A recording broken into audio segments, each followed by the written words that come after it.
Hello, আসসালামু আলাইকুম। কেমন আছেন সবাই? আমার অ্যাম্বুশের কাজ নিয়ে অনেক কোয়ারিজ আপনাদের। আর অ্যাম্বুশের কাজের ডিটেইলস নিয়ে আজকের ভিডিওতে আমি অনেক কথা বলবো। আজকে আমি আড়ং কটনের 2টা পাঞ্জাবি পেইন্টিং করার জন্য কালার তৈরি করব। তো কিভাবে আমি অ্যাম্বুশের কালার তৈরি করি আর এই কালারগুলো কোথা থেকে নেই, কিভাবে প্রসেস করি, সব কিছু আজকের ভিডিওতে থাকবে। তো প্রথমে আমি আমার এই আড়ং কটন পাঞ্জাবিটার কোয়ালিটি দেখাচ্ছি। আমার এই পাঞ্জাবিটা দেখেন কতটা কোয়ালিটিফুল আর অনেক সুন্দর একটা পাঞ্জাবি। তো এখানে আমি প্রথমত অ্যাম্বুশ নিয়েছি আর এখানে 1 চামচ অ্যাম্বুশ নিব আর 1 চামচ যেমন আমি এখানে যে কালারটা তৈরি করব সেই কালারটা নিব। প্রথমে আমি যেহেতু এখানে আমি 2টা কালার তৈরি করব তাই 2 চামচ অ্যাম্বুশ নিয়েছি। আর এরপরে আমি এক পাশে লাল রং তৈরি করব, এই কারণে আমি 1 চামচ লাল রং নিচ্ছি। আমার লাল রংটা একটু লিকুইড আর আমার অধিকাংশ রঙে দেখবেন অনেকটা লিকুইড থাকে, কারণ আমি লিকুইড রঙই তৈরি করি। যারা এই রঙগুলো নিতে চান তারা কিন্তু আমাদের পেজে অর্ডার করতে পারেন।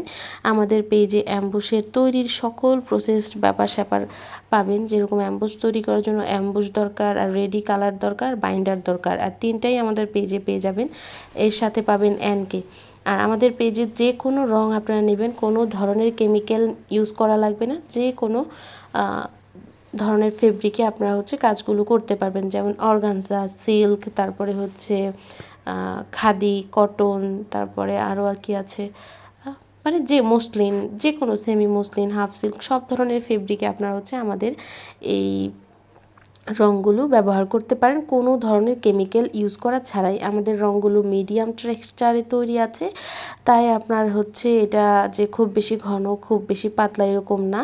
যে কোনো ফেব্রিকই ইজিলি ব্যবহার করতে পারেন। এরপরেও যদি আর একটু পাতলা করে মসলিনে ব্যবহার করতে চান তাহলে সাথে একটু বাইন্ডার নিয়ে নেবেন, বা আমাদেরকে বলবেন যে মসলিনে ব্যবহার করবে, একটু পাতলা করে তৈরি করে দিন, তাহলে সেভাবেই আমরা তৈরি করে দিতে পারবো।